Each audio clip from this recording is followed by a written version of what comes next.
amanota 3 ataha mu karere ka Rubavu. Marine itari yerutse kubona intsinzi mu mikino igera kuri 6 ibona amanota 3 ndetse binayizamura ku rutonde rw'agateganyo rwa shampiyona kuko ubu iri ku mwanya wa 8. Yego imbere yayo hari nde ku mwanya wa 7 ni Kiyovu Sport. Kiyovu Sport imbere yayo hakaba Mukura na Polisi Zinga cyane. So ngira ngo ikipe ya Kiyovu Sport abantu bumvise interview ya Haringingo Francis Christian nayo abantu bagarutse cyane. Ikipe ya Kiyovu Sport yerutse gutsindwa match Bugesera, itsindwa na Bugesera ibitego 2-1. Match ikurikiyeho ni baye Marine nabwo batsinzwe ibitego 2-1. Haringingo Francis Christian yaramaze igihe n'ikipe ya Kiyovu, abantu bavuga bati Haringingo ni umutoza mwiza kuko yafashe Kiyovu Sport ikipe yari maze igihe kinini mu bibazo by'ubushobozi, araremarema atira abakinnyi mu ntare arubaka, none irimo irasunika muri 5 za mbere ko ubigeze ku mwanya wa 7 kwitagaje match ebyiri. Ariko ubundi ejo bundi yari imbere ya Mukura, yari inyuma ya Poli, yari imbere ya Mukura ku mwanya wa 5. So ikintu rero cyatumye Haringingo aba frustrated akavuga ko abakinnyi be batangiye kuduza intugu no kumanura amakabutura. Ikipe ya Kiyovu Sport ifite abakinnyi bakiri bato, ifite Jean René Ishimwe ono umukinnyi yanda ufite imyaka 21. Ifite umukinnyi bita Fidari Uyare imyaka 19. Ifite umukinnyi bita Mutunzi Darcy imyaka 21. Ifite abakinnyi bakiri bato Asumani Ntwari nawe ukina kuri 2 bavanye mu ntare yego nawe ni 19 gutyo 19. So nwango ikintu cyabaye rero kuri Kiyovu Sport nuko abakinnyi nibyo Rugaju muri strategy z'ubutoza cyangwa se no muri coaching, abakinnyi bakiri bato bagera igihe nyine cyo kuba beza cyane. Ubundi umunsi Kiyovu Sport ihagama APR nibwo noneho za narration zazamutse cyane zo kuvuga ko Kiyovu Sport yamaze gukomera, abakinnyi ifite ari bitangaza badasanzwe, barakomeza kuko Kiyovu Sport ntabwo yigeze igira ibibazo bya resultat mu mikino yakurikiyeho. Ariko abakinnyi imyamvu naringatse ku myaka yabo bigaragara ko mentally bamaze kwiyumva nk'abakinnyi beza, bamaze nyine ku graduating, babaye abakinnyi beza bashobora gutekereza gukora ibitangaza. So bivuga ngo niba umutoza yiprononce kuriya nuko muri dressing room ya un problème, hari kibazo nicyo bisobanura. Uvuga ngo ndababwira ntibumva, ndabaha amakonsigne ntibayakurikiza. Urumva nacyajya ari kuri touchline mu mukino ari jamagara umukinnyi akabona ibyo amubwira ntabwo byakoresha gukora ibyo ku giti cye. Ndiko mbibona ni ikibazo kiri rusange mu Rwanda, kurenza uko cyaba n'ikibazo cya Haringingo. Gusa Haringingo twigeze kuganira ariko mbwira ku bwiza bwa Niyo David na Rene ambwira ko gifite akazi ko kubakoraho, ariko ari abasore mu by'ukuri abona nyine bafite talent. Anambwira ko abakinnyi b'Abanyarwanda ari kimwe n'abandi ku isi baba bafite impano, ikibazo ari kwinacaringa kwikoraho cyane kugira ngo igeraho yabyara umusaruro. Kiyovu izi match itsinzwe ebyiri zikurikiranya wenda zinaje zisanga na APR mu gihe cyashize meforme wenda zikaba zisa naho zijemo gato, gituruka kuko abakinnyi bata kenshi bakunze kugira ikintu cyo gutakaza concentration, biri normal ku isi yose. Biragoye kubona ekipe ifite imyaka mito ikora match nyinshi cyane, itsinda ikorana n'imikino myinshi, kubera ko gutsinda si ugukina neza gusa, gutsinda harimo n'imbaraga z'umutima zo kudashaka gutsindwa. So for them icyo ntekereza ni nkaho ibyo kuramira kuri bo muri ino sezo ntibikiri byinshi ku buryo ko exercise imbaraga nabyo bigabanuka muri bo. Ni ikipe bizwi ko itazatwara igikombe cya shampiyona, ni ikipe bizwi ko yamaze kuva muri Peace Cup. For me akwiye kubihanganira anabatravaya mentally kugira ngo batarekura byose, kubera ko birasa nawe ikintu cyari kibaraje ishinga muri iyi sezo guprova ko ari beza, guprova ko batamanuka, kugereza gushaka Peace Cup. Ibyinshi bimaze gusa nibigerwaho, faze bagezemo ni ya shite, basa naho mu by'ukuri bavuga ngo ubundi kurwanira iki aho ibintu bigeze kuri ubu ngubu, kuko sire yose ya APR ivuga ngo turategereza paka ku segonda rya nyuma turwanira igikombe. bibaye ari amakonsinye y'abantu batumva bamwe muri bo byaba bishimishije cyane kubera yuko yaba afite icyemezo cyo kubikoraho hakiri kare kuko ni bato nyine umukinnyi akunaniye akiri muto ntiyumve nabyo abantu nuko batekereza ko ibintu byose ari bibi mu mupira ni byiza ko agaragaza izo sinye ukazikosora hakiri kare kuko none se azazigaragaza ashaje nibwo zizakosora aha ikindi rero yihanganire nyine ko ari bato twe media rero nanjye ndimo kuko nanjye ni mu bantu bakoze ikiganiro nshima abakinnyi be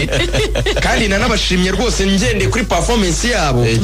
turenganya kuko Kiyovu Sport usibye ibi byago giza muri no mikino nk'itanu hero Kiyovu ndi ari mu kipe afite meilleure defense muri championnat y'u Rwanda avuga ngo Kiyovu ntabwo yarindi mu mikino itanu hero kwishima rero nicyo abanyamakuru dushinzwe yatsinze Mukura nareke tunayinenge kuko ubwo yirusha cyane yatsinze Mukura 3-1 ikurikizaho Kiyovu banganya 1-1 match yakurikiyeho nako yanganya na APR 1-1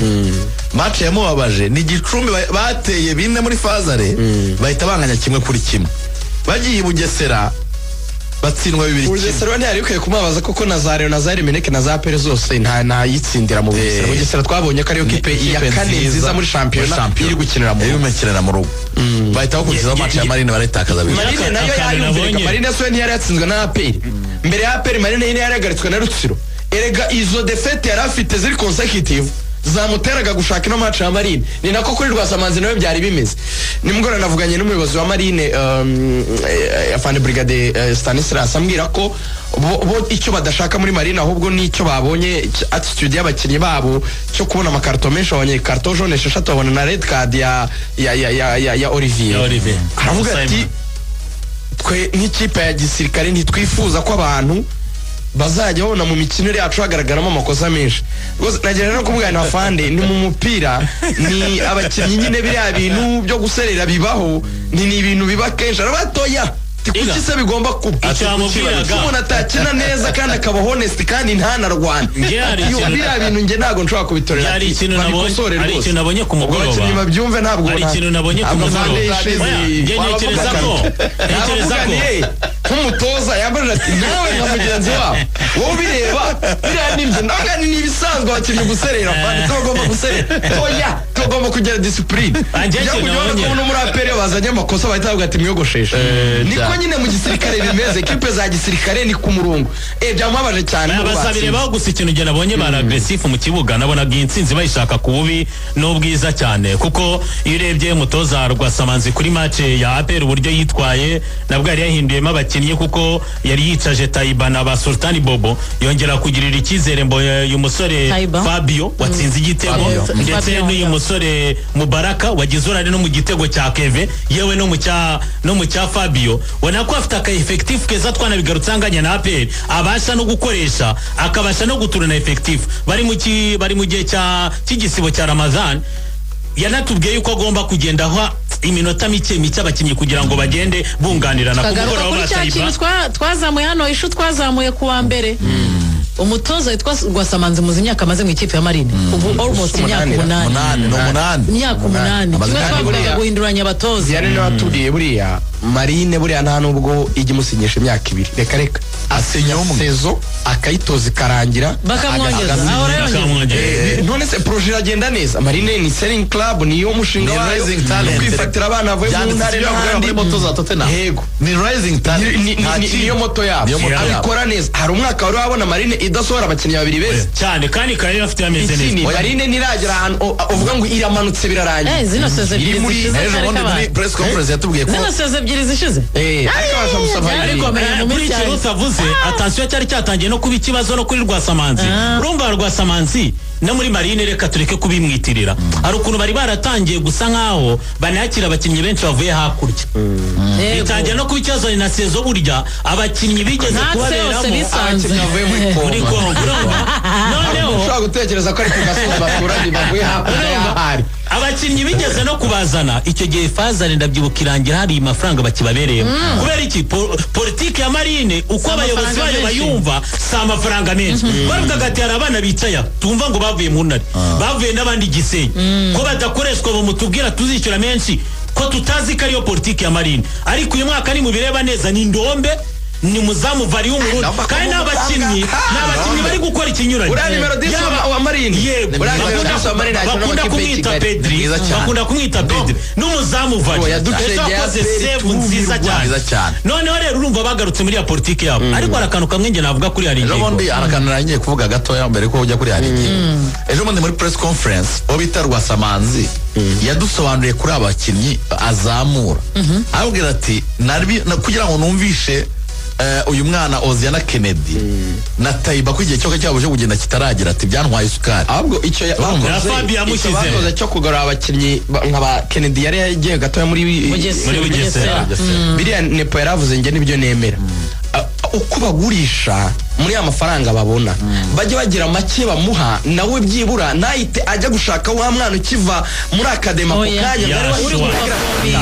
byibura agure nk'undi muri Bugesera cyangwa se muri Gicubu cyangwa muri Gasogi niba mushyirira aka budget gato ntabwo kamemu yakoresha menshi cyane kuko nyine ni raising talent byibura ajye ari touching your squad byibura ashyiremo nka element nkesha tenye mwakuribuka ko bazanye Ibtihad bavanye mu magaju nyine bano batacinze bazana abasanzwe bakina mu cyiciro cyane biriya rero bitayemo agastability ariko urumva we yagira ikibazo cy'uko igihe isanga urabona nk'umwana confiance urabona uko no mu defense muri sezegiri namugurisha arabitwemereye yaravuze ati njyewe anyemereye agakina mwaka uta indi sezo muri Marine ati yamaze kumera neza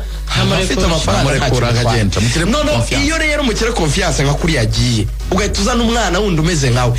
niyo mpamvu ubona Marine akenshi irastraguringa kugira ngo ibanze imenyerane bazare yabiragorana cyane bajye kumufasha azamura ariko banamuvangira anagura gusa bravo kubona resultat kuri Kiyovu Sport cyane ikintu kiza kuri Marine kandi kana agomba kugarukaho kuri Kiyovu nibyo mutoza ibyo avuga nge ndabyemera ariko turibukiranye ko Kiyovu ari imwe mu equipe yinjijwe ibitego bike ariko partnership yo muri Axe nta numwe aruhari yaba Placide ndetse na Petit Mix yakinishije Rizimo wa mugabo w'umunyagabo na Aviti urumva na Aviti urumva niyo mwana rege n'ibitego Bonye umutuku Axel ni ari none aranavunika Placide umva Axel yari ariru tubyemeranye uyu munyagabo Rizimo nta match zirenga nyaki tumaze kugira partnership yaraje arayigarika kuri match yake urakoze cyane uribuka yitega nuwo ngu none akinana n'umwana w'umunare witwa Viti nawe w'umusimbura ese urumva byari bworohe Axe central ya Kiyovu Sports yari yapfuye kuko twebwe tumaze kumenyera partnership ya Mbonye ndetse na Placide nibo barabakinnyi rwose abantu bajyaga basaba umwanya kuri aya makipe yandi Marine na Kiyovu zo zirabubonye u Rwanda mbere yuko tujya mu gikombe cy'amahoro u Rwanda rwahawe kwakira amarushanwa ya Sekafa 2026 mu marushanwa 6 u Rwanda ruzakiramo amarushanwa 4 ariko cyane Sekafa Kagame Cup igiye kugaruka mu Rwanda twaherukaga muri 2020 mu kwezi kwa 7 tariki ya 18 kugera ku itariki ya 9 ukwezi kwa 8 iri rushanwa n'ubundi ryitiriwe umukuru w'igihugu cy'u Rwanda rizabera i Kigali mu Rwanda tuvuye aho ngaho rero n'ubundi u Rwanda tuzagira umwanya wo kuganira ariko Sekafa yagakwiriye gusohoka i Nyarugenge yarakira ndagira ngo mvuge amarushanwa yose kugira ngo mu bijyane biri bikombayininze oya tujye kurebera ahubwo nabonye abantu bari gusaba n'ivubi na peri hanyuma kandi mu kwezi kwa 8 tariki 22 kugera 6 z'ukwezi kwa 9 u Rwanda ruzakira noneho za qualification za Champions League muribuka ko umwaka ushize Rayon Sport yagiye muri Kenya y'abagore yego niho noneho bizabera hano mu Rwanda biba biri rero no kubisobanurira abantu rwoga kugira ngo babyumve nkuko binanditswe nyine tuzakira icyo bita Women's Champions League Zone Qualifiers uko babishyira mu mazone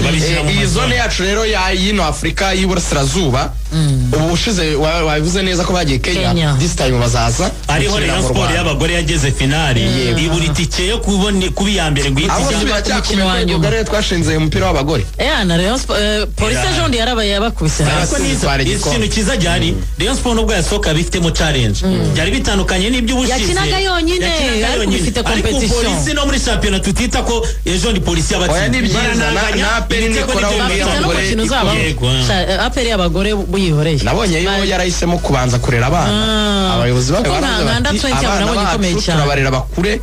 tuzazigarika igihe kirahari yego hanyuma kandi irindi rushanwa u Rwanda ruzakira ni mu kwezi kwa 10 ku itariki ya 10 kugera ku itariki ya 25 tuzakira AFCON Zone Qualifiers abahungu muri under 17 ngayo amarushanwa ariko ubwo tuzanakira nanone abakobwa n'abahungu mu marushanwa y'amashuri African Schools Football Championship ni rushanwa yego rizaba tariki 22 z'ukwezi kwa 7 kugera 25 z'ukwezi kwa 7 uyu mwaka u Rwanda rurahirwa ariko mbere ko mubikomantaho n'ubundi amenshi n'amarushanwa y'abana abo bana bagomba kujya kwiga ari abato ari n'abakuru aho niho Action College yazi kwiga ni ikintu cy'ingenzi cyane ngira ngo bigaragazwa nyine nuko ari uba umaze gufata icyemezo cy'ubuzima kandi kizakugira akamaro nta muntu wize umwuga ushobora gushoma kuko umwuga ugira ururimi rwawo uvuga utandukanye n'izindi ndimi tuvuga wegeranye n'ibindi bintu hari abagani bavuga ngo wegeranya pedere n'ibintu by'amafuta wegeranya umwuga n'ibindi bintu umwuga ni umuntu z'umwuga ntiyaburara ntibibaho yavuga ngo umwana w'umufundi yabwirirwa ko ntiyaburara cyane umufundi hari n'igihe Imana ibirebe ikavuga ati birarangiye none saa moya zirageze nk'urugero rwo kwa Rigoga bakababuza n'urufunguzo bati nukuri rwica nta kundi bigomba kugenda akavuga ati dore Imana ukuntu ari igitangaza nari nitahiye byaze akayifatiye itinda akabifatiye inyuma akabara rusenya